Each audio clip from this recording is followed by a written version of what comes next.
Hello mathematician, मेरा नाम है गौरव। तो चलिए शुरू करते हैं। तो यहाँ पर देखते हैं क्वेश्चन नंबर 6 क्या है।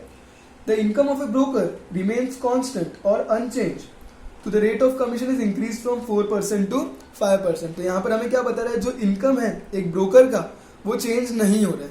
भले उसका जो रेट ऑफ कमीशन है वो बढ़ जा रहा है, वो अभी पहले 4% था मगर अभी 5% हो गया, उसके बावजूद उसे जो इनकम मिल रहा है वो सेम है।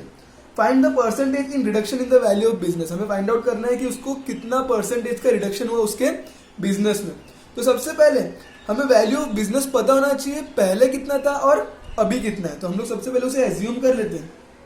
Let the current value of business, the current value of business is current नहीं, सबसे पहले हम लोग प्रीवियस ले लेते हैं। तो let the previous value of business is ₹100। तो पहले जो इतना वैल्यू ऑफ बिजनेस था वो था 100 and current value of business and current value of business is X rupees ले लेते हैं। तो इससे क्या होगा, अगर मुझे पहले का बिजनेस का अमाउंट मैंने एज्यूम कर लिया 100 रुपीज और आगे जो भी वैल्यू आएगा बिजनेस का वो X ले लिया, अभी मैं कैलकुलेट कर लूंगा जितना भी वैल्यू मुझे मिलेगा। तो यहाँ पर उसका जो वैल्यू ऑफ बिजनेस है वो घटा है। क्यों घटा है? क्योंकि जब उसका रेट ऑफ कमीशन बढ़ रहा है फिर भी उसका इनकम तो चेंज नहीं हो रहा है, बल्कि उसका इनकम बढ़ना चाहिए था मगर बढ़ नहीं रहा है, तो इसलिए उसको रिडक्शन तो हुआ है बिजनेस में, ये तो फिक्स है। तो यहाँ पर जो पहले का जो मैंने वैल्यू ऑफ बिजनेस लिया वो लिया 100 रुपीज और अभी का जो वैल्यू ऑफ बिजनेस है वो मैंने X लिया है। तो ये वैल्यू तो डेफिनेटली छोटा आने वाला है। तो एक बार ये वैल्यू मिल गया, सपोज ये वैल्यू मुझे 60 मिल गया, तो अगर मैंने 100 में से 60 माइनस कर दिया तो वो हो जाएगा 40। तो मुझे यहाँ पर परसेंटेज कन्वर्ट करने की जरूरत नहीं पड़ेगा क्योंकि मैंने वैल्यू ही 100 लिया है। तो 100 में से अगर मैंने 60 को माइनस कर दिया तो जो अमाउंट मिलेगा वही उसका परसेंटेज रिडक्शन ऑफ बिजनेस भी होगा, क्योंकि 100 का ही परसेंटेज हम लोग कैलकुलेट करते हैं। तो 100 में से अगर मैं 60 निकाल दूं तो 40% का उसको value of reduction business percentage में हुआ है। तो चलिए ये कैलकुलेट कर लेते हैं। अब देखते हैं ये कैलकुलेट किस तरह से होगा। देखो हमें दिया rate of commission is increase from 4% to 5%। तो ये जो 4% है ये प्रीवियस वैल्यू ऑफ बिजनेस पे उसे मिलता था। तो यहाँ पर देखते हैं उसका पहले का इनकम कितना था। तो इनकम, ये पहले वाला इनकम है, previous income is equals to rate of commission. तो वो कितना था 4%, rate of commission of previous amount. तो प्रीवियस अमाउंट कितना था हमारा 100। तो ये हो जाएगा 4/100 इंटू 100। तो ये हो जाएगा ₹4। तो सपोज ये अपना प्रीवियस इनकम था। अब देख लेते हैं करंट इनकम के लिए भी। तो जो करंट इनकम है वो उसका कितना है। तो current income is equals to वो कितना परसेंटेज है 5%। तो ये हो जाएगा 5% of current value of business. तो current of value of business कितना है X। तो ये अगर मैं कैलकुलेट करूंगा तो वो हो जाएगा 5/100 into X, that is equals to 5X/100। तो ये जो 5X/100 है ये करंट इनकम है।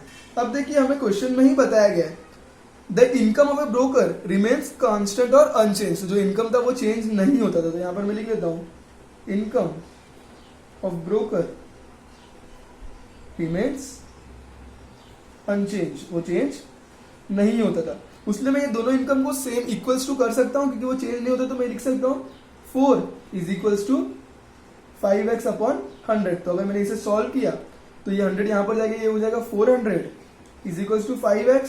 तो अगर मैंने X का वैल्यू निकाला तो वो हो जाएगा 400/5, that is equals to 80 rupees. तो ये जो 80 रुपीज होगा ये हो जाएगा उसका करंट वैल्यू ऑफ बिजनेस और जो 100 रुपीज था वो हो जाएगा प्रीवियस वैल्यू ऑफ बिजनेस। तो यहां पर मैं लिख देता हूं करंट वैल्यू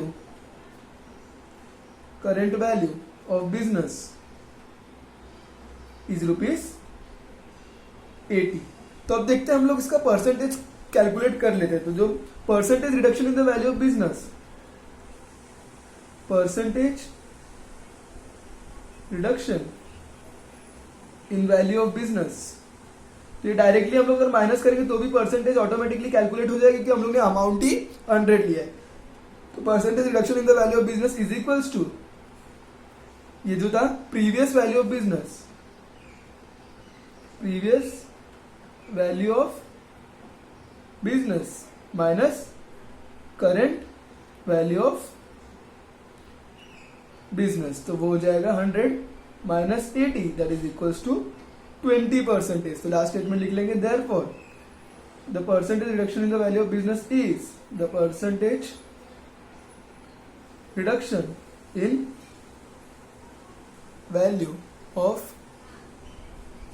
बिजनेस इज 20%। तो ये क्वेश्चन एंड एक बार फिर से देख लेते हैं।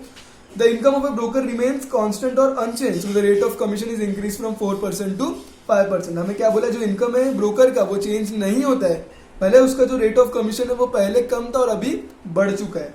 Find the percentage reduction in the value of business, हमें फाइंड आउट करना है कि उसके वैल्यू ऑफ बिजनेस में कितने का लॉस हुआ है, मतलब कितने का रिडक्शन हुआ है। तो यहाँ पर देखिए सबसे पहले हमें दोनों वैल्यू ऑफ बिजनेस का अमाउंट पता होना चाहिए, तो हम लोग कोई एक एज्यूम कर सकते हैं, इसलिए मैंने प्रीवियस वाला एज्यूम कर लिया। तो जो प्रीवियस वैल्यू ऑफ बिजनेस था वो मैंने 100 ले लिया और जो करंट वैल्यू ऑफ बिजनेस था वो मैंने x ले लिया। अब अगर मैं ये x का वैल्यू फाइंड आउट कर लूंगा और मैंने अगर दोनों को सब्ट्रैक्ट किया तो मुझे डायरेक्टली परसेंटेज मिल जाएगा।